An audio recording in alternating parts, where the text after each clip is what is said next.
Term लिखिए यहाँ पे संघनन। चलिए आप लोग संघनन, संघनन जिसको इंग्लिश में कहते हैं कंडेंसेशन कहते हैं, कंडेंसेशन, कंडेंसेशन, संघनन। और संघनन आपको बता चुके हैं, संघनन बता चुके हैं कि गैस का क्या बदल, बताइए गैस का द्रव बदल जाना आपको बता चुके, गैस का द्रव में बदल। अब लिखते भी चलिए, जिसका लिखा हुआ फिर भी लिखो, गैस का द्रव में बदल जाना, बदल जाना। ये स्प्राइट की बोतल, बट इस समझे, ये स्प्राइट की बोतल, लेकिन स्प्राइट इसमें है नहीं। आप जैसे बाजार से लाते हैं स्प्राइट, कैसे गर्म क्या होना है, ठंडा, ठीक ना।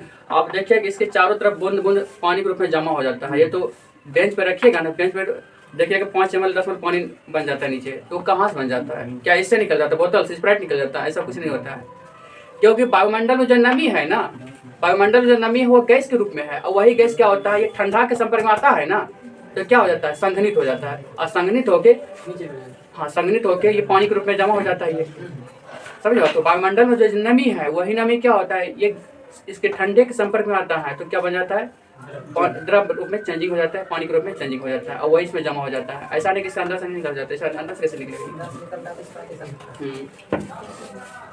तो एक गैस का द्रव बदल जाना क्या कहलाता है, संघनन। इसलिए टेम्परेचर ज्यादा कम, इसलिए टेम्परेचर कम होना चाहिए, तापमान कम होना चाहिए, ठीक है। दूसरी बात है, हमने बताया गैस को संघनित होने के लिए, गैस को संघनित होने के लिए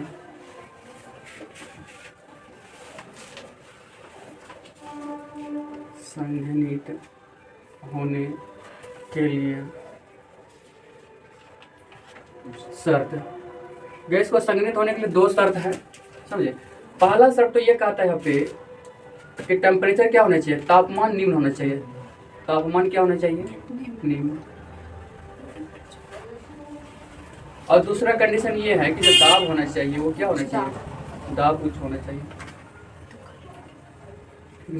दाब क्या होना चाहिए, उच्च होना चाहिए। बात समझ में आया। तापमान क्या होना चाहिए, निम्न मतलब क्या, कम, और दाब क्या होना चाहिए, उच्च मतलब ज्यादा होना चाहिए। अब देखिए, हमने कल इस एग्जाम्पल कल भी बताए थे कि एक सिलेंडर है, क्या ये सिलेंडर है, तो सिलेंडर के अंदर जो गैसें रहता है, समझे, सिलेंडर के अंदर जो गैसें रहता है किस फॉर्म में रहता है, वो एलपीजी के फॉर्म में, लिक्विफाइड पेट्रोलियम गैस। अच्छा, बाहर में देखो, जब इससे निकलता है तो किसमें चेंजिंग हो जाता है, पीजी में, पेट्रोलियम गैस में, ठीक ना। और यही गैस को बताइए सिलेंडर में जमा करना है, बंद करना है, तो इसको लिक्विड के फॉर्म में जमा करना पड़ेगा। लिक्विफाइड मतलब द्रवीभूत होता है, लिक्विड के फॉर्म में जमा कीजिएगा तो इसमें जमा रहेगा, ठीक ना। अब गैस के फॉर्म में रहेगा यहाँ पे, तो गैस के फॉर्म में प्रॉब्लम रहेगा क्या, ज़्यादा गैस नहीं रह पाएगा, तो इसको लिक्विड के फॉर्म में लाना पड़ेगा। और लिक्विड के फॉर्म में लाने के लिए गैस को द्रव के रूप में लाना है, तो आपको टेम्परेचर क्या करना पड़ेगा, कम करना पड़ेगा, ठीक है। दूसरी बात, यहाँ पे दाब कब उच्च होगा, हम लोग जानते हैं गैस क्या करता है, हमेशा बर्तन पे क्या करता है बताइए, इसमें जो गैस होगा, इसमें जो गैस है, ये गैस क्या करता है, दीवार पे जो सिलेंडर का दीवार है इस पे हमेशा क्या करता है, धक्का मारते रहता है। गैस क्या करता है कि गैसों का प्रेशर किस पे लगता है, सिलेंडर के दीवार पे लगता है। अब बताइए, सिलेंडर पतला बना देंगे, टीना जैसा पतला, ब्लास्ट कर जाएगा। तो गैस का प्रेशर तो फिक्स है, बात समझ में, गैस का प्रेशर फिक्स है। अब बताइए, ये मोटा, हम कहते हैं सिलेंडर का दीवार मोटा चदरा का नहीं बनाएगा, तो क्या इसके प्रेशर को झेल पाएगा, नहीं। कागज जैसा पतला बना दीजिए, गैस का प्रेशर तुरंत फाड़ देगा सिलेंडर को, ठीक ना। और कागज के जैसा पतला बनाइएगा तब रखिए 2 kg गैस रखिए, जहाँ की ये 15 kg वाला सिलेंडर है वहाँ कितना रखना पड़ेगा, 2 kg, समझिए। अब देखिए, ये मोटा चदरा का है ये सिलेंडर, तो आप ज़्यादा भी गैस में रख दीजिएगा ना, तो ज़्यादा गैस तो ज़्यादा प्रेशर, और ज़्यादा प्रेशर को झेलने के लिए चदरा कैसा होना चाहिए, मोटा, समझिए। तो इससे जैसे गैस निकलता है बाहर, तो किस फॉर्म में हो जाता है ये, पीजी मतलब क्या, पेट्रोलियम गैस। इसके अंदर है क्या पे, एलपीजी, लिक्विफाइड पेट्रोलियम गैस। तो 2 चीज़ याद रखिएगा, गैस को संघनित होने के लिए 2 शर्त हैं। पहला, तापमान क्या होना चाहिए, निम्न, लो, और दाब क्या होना चाहिए, उच्च। और दाब उच्च कब बनेगा? जब इसका चतरा क्या रहेगा? मोटा। मोटा चतरा ज़्यादा प्रेशर झेलेगा, और कम पतला है, ठीक ना, पतला ज़्यादा है ना, पतला ज़्यादा है तो क्या होगा? इसे गैस के प्रेशर को कम झेल पाएगा, तो क्या होगा? ब्लास्ट कर जाएगा। चलिए दूसरी बात हम लोग सीखते हैं यहाँ पे, क्या ये बात समझ में आए? चलिए यहाँ पे लिख देते हैं, यहाँ पे एलपीजी फुल फॉर्म क्या होता है? देखिए एलपीजी लिक्विड नहीं होता, लिक्विफाइड होता है। अब लिखते चलिए यहाँ पे लिक्विफाइड पेट्रोलियम गैस है, पेट्रोलियम गैस है। हिंदी में कहेंगे द्रवीभूत। पेट्रोलियम की हिंदी पेट्रोलियम ही होगा, गैस का गैस ही होगा, लेकिन इसका जो हिंदी हो जाएगा क्या हो जाए? द्रवीभूत हो जाए। पे बात समझ रहा है क्या हो गया? पे द्रवीभूत हो गया। पे द्रवीभूत पेट्रोलियम गैस। लिक्विड नहीं बोलेगा, लिक्विफाइड बोलिएगा आप लोग। दूसरी बात है,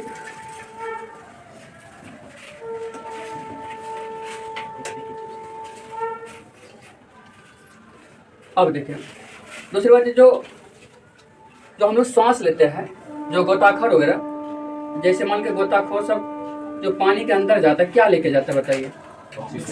ऑक्सीजन लेके जाता है। क्या प्योर ऑक्सीजन रहेगा? प्योर ऑक्सीजन लेके जाएगा ना सर, दाम घुटने लगेगा। तो गोताखोर हो गया, या अस्पताल में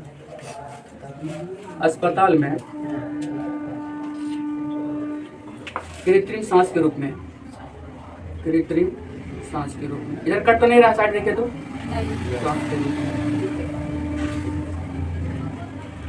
गोताखोर या अस्पताल में कृत्रिम सांस के रूप में किसका उपयोग करते हैं? हम लोग उपयोग करते हैं। देखिए प्योर ऑक्सीजन नहीं रहेगा, इसमें रहता है O2 प्लस क्या रहेगा? हीलियम। O2 प्लस क्या रहता है? ये हीलियम। अस्पताल में जो सिलेंडर आता है, जो श्वास के रूप में जो दिया जाता है, क्या रहता है? Oxygen plus helium. Pure oxygen डाल देंगे ना, पता चलेगा, प्योर ऑक्सीजन डालेंगे पता चलेगा, एकदम घुटने लगता है, इसलिए ऑक्सीजन के साथ क्या रहता है? हीलियम। गोताखोर जो पीछे पे सिलेंडर का बैग लेके जाता है, उसमें क्या रहता है? ऑक्सीजन प्लस हीलियम रहता है।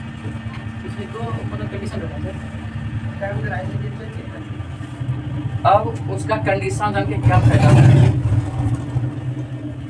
चलिए दूसरी बात नहीं देखिए,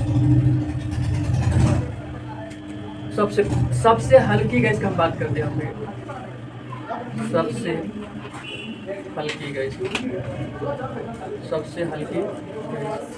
सबसे हल्की गैस क्या होता है? हाइड्रोजन। सबसे हल्की गैस क्या होगा? हाइड्रोजन, ठीक ना। और दूसरी सबसे हल्की गैस क्या तब क्या होगा? हीलियम होगा। दूसरी सबसे हल्की गैस ये होगा हीलियम।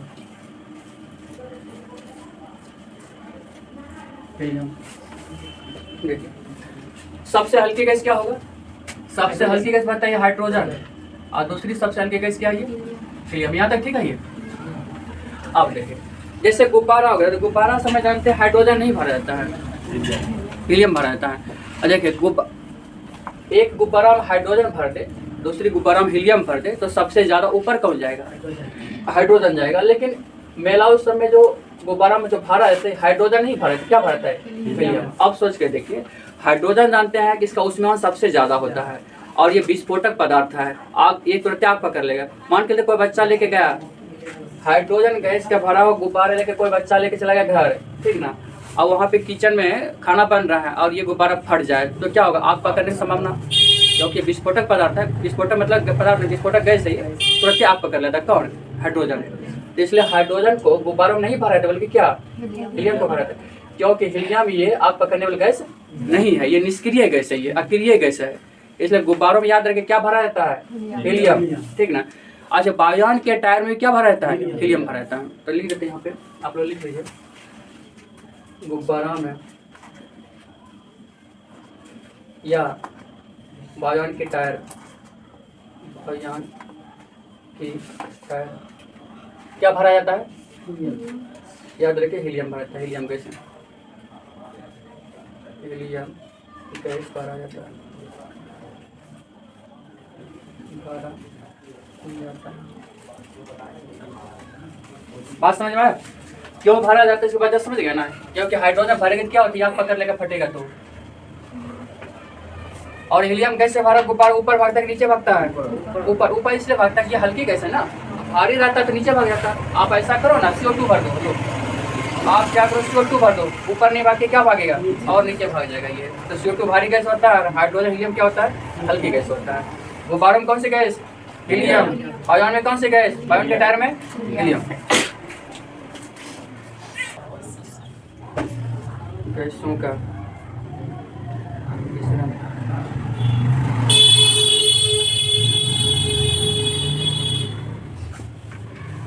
विसरण क्या होता है?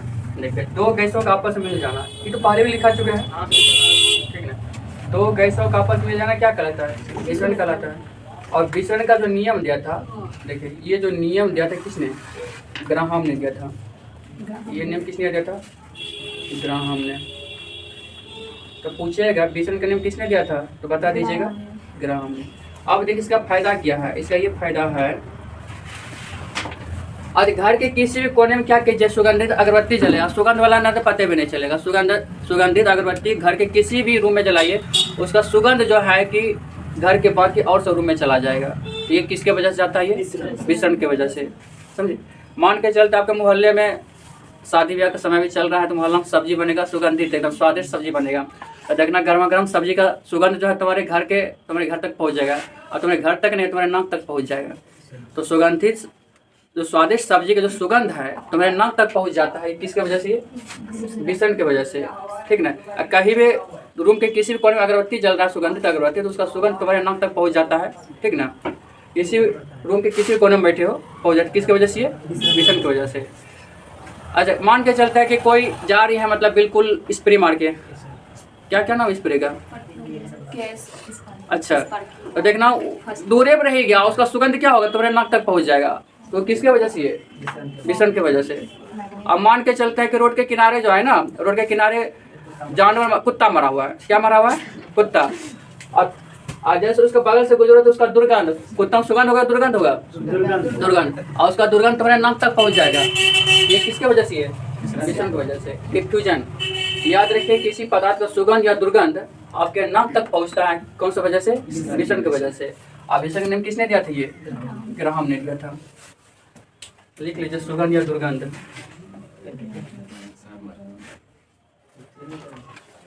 सुगंध या दुर्गंध का नाक तक पहुंचना,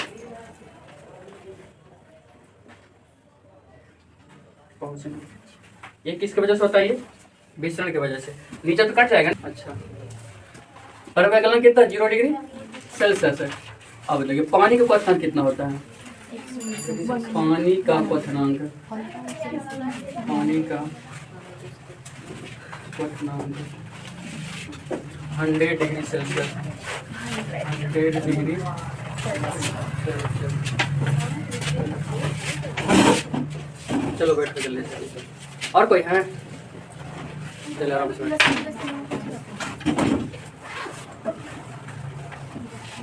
समझे।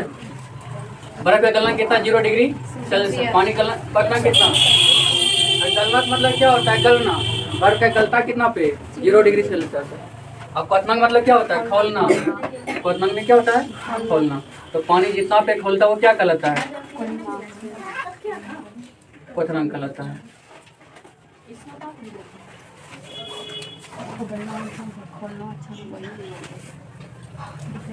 उसके बाद देखिए, एक पढ़ना हम लोग को वायुमंडलीय दाब, एक पढ़ना क्या, वायुमंडलीय दाब।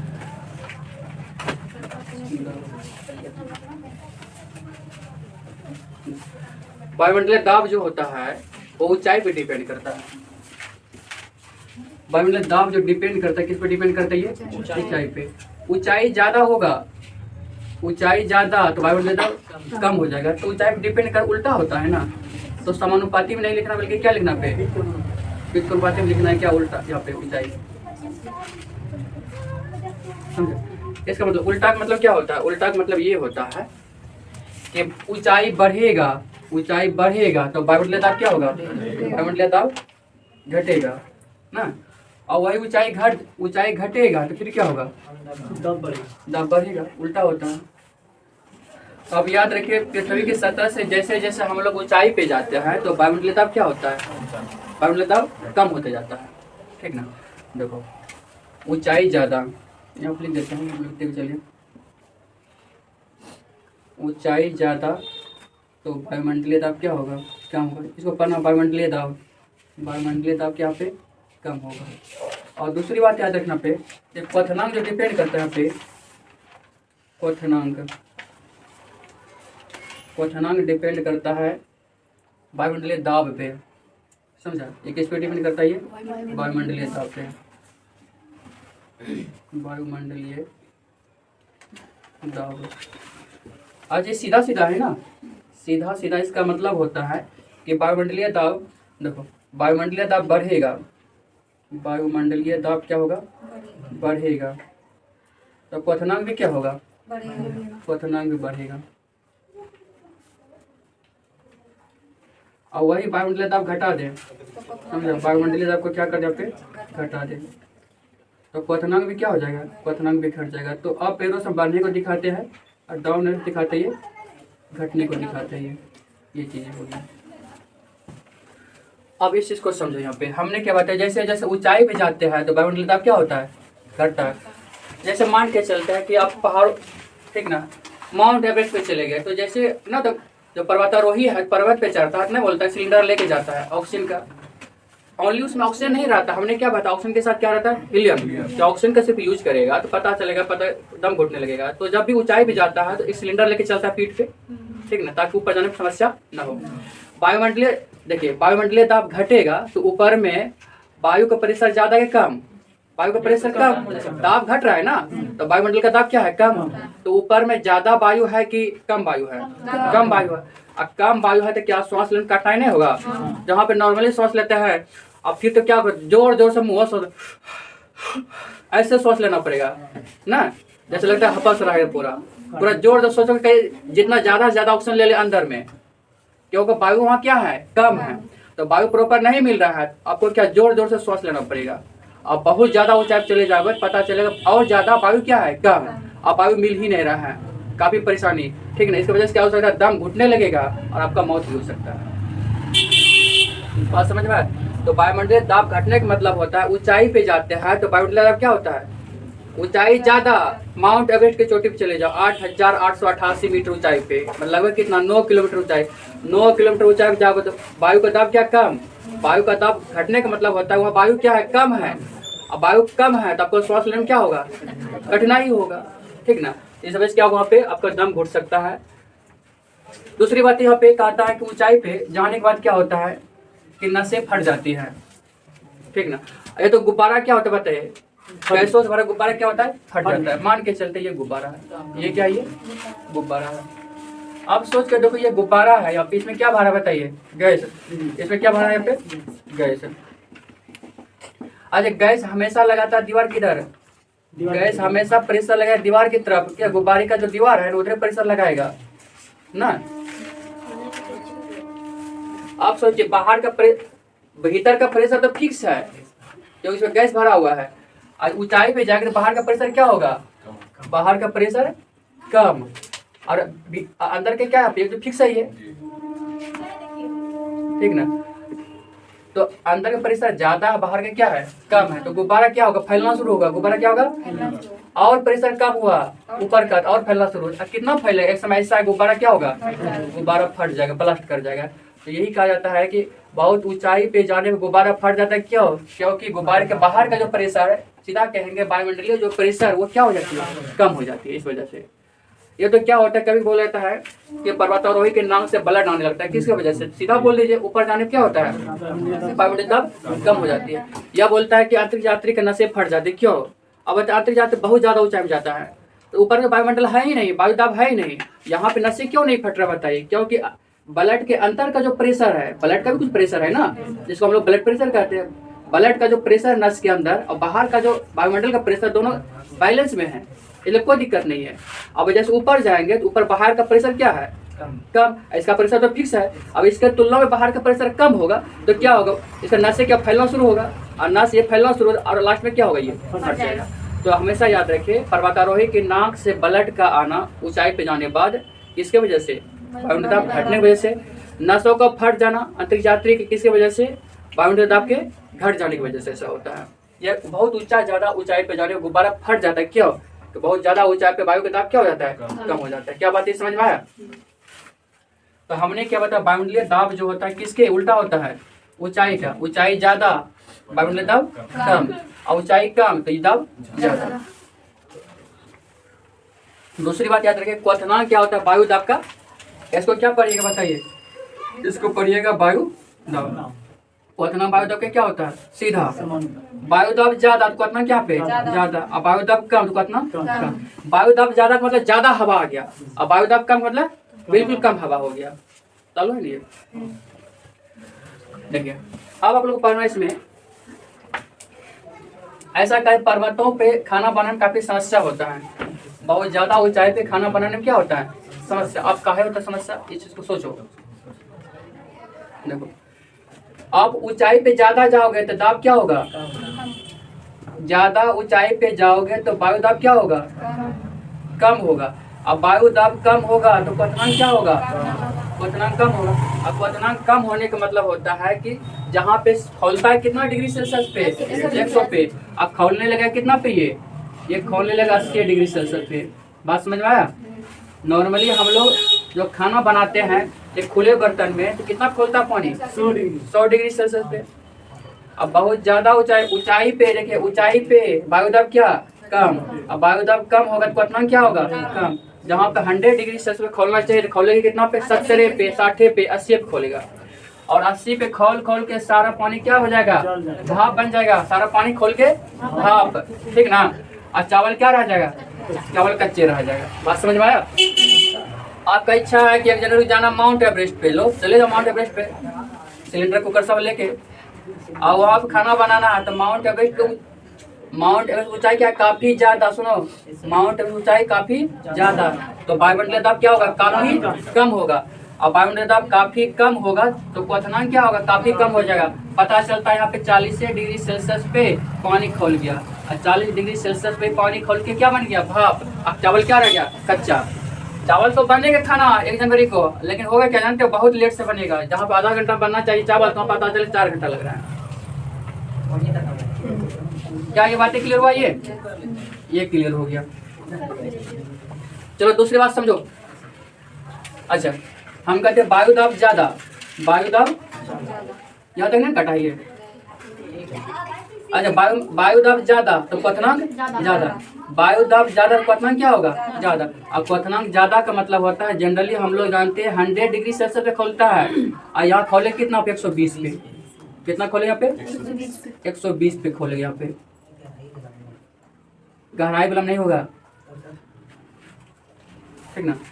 तो वायु दाब ज्यादा तो क्वथनांक क्या होगा, ज्यादा। और क्वथनांक ज्यादा का मतलब होता है जहाँ 100 पे खोलना चाहिए, पता चले 110 पे, 105 पे, 120, 130 पे खोल रहा है, ठीक ना। अब देखो इसका एग्जाम्पल समझो। यहाँ पे मान के चलते, यहाँ पे खुले बर्तन में कितना खोलता है पानी, 100 डिग्री। अब देखो हमको बनाना खाना किस पे, कुकर में। किस बनाना है यहाँ पे, कुकर में खाना बनाना है।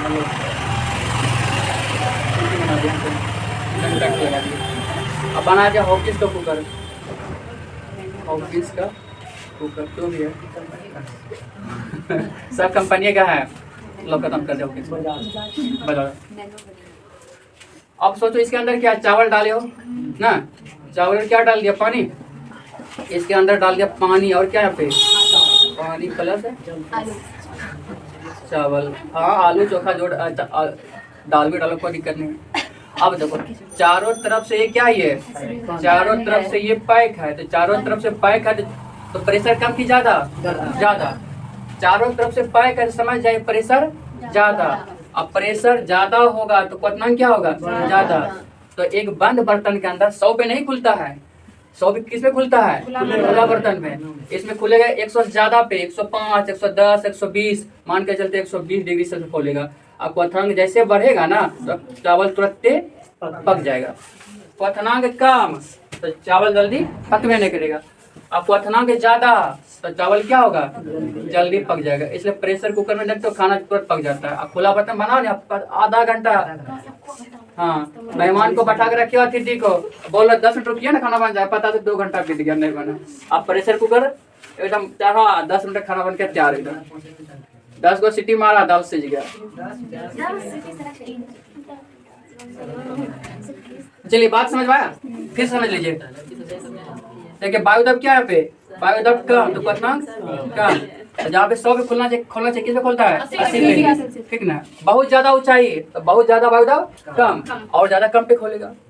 अच्छा वायुदाब ज्यादा, प्रेशर देखो प्रेशर ज्यादा क्वथनांक क्या होगा, प्रेशर ज्यादा क्वथनांक ज्यादा। जहाँ 100 पे खोलना चाहिए कितना खोलेगा, 120 पे। तो बात समझ में आया कि प्रेशर आपको पूछेगा कि प्रेशर कुकर के अंदर खाना बनाने में सुविधा क्यों होती है, तो बोल दीजिएगा प्रेशर कुकर के अंदर खाना इसलिए जल्दी बन जाता है कि प्रेशर बढ़ने की वजह से क्वथनांक बढ़ जाता है और खाना जल्दी बन जाता है।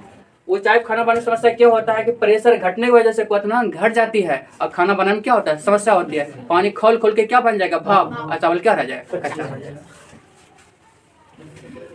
अच्छा मान के चलो राधा कुमार तुमको दाल बनाना है, इसको क्या बनाना है, दाल। अब कुर्थी का दाल, कुर्थी दाल खाए हो कभी,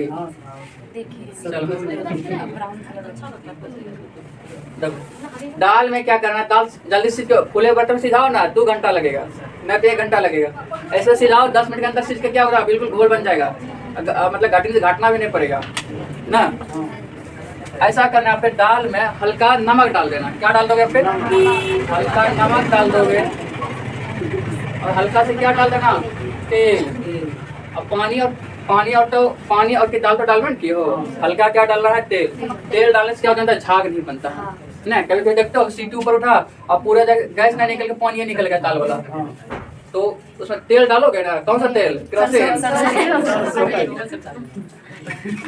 सरसों तेल डालोगे ना तो स्वाद भी बढ़ जाएगा और ये झाग के रूप में इससे पानी इससे बाहर नहीं निकलेगा। और नमक डालने जानते हो, नमक डालने से क्वथनांक और बढ़ जाता है। अब क्वथनांक बढ़ेगा तो जल्दी और सीझेगा। तो लिख लीजिए, तो ऐसा करके देखना ना, खाना बनेबे करते घर में। कुकर में नहीं आता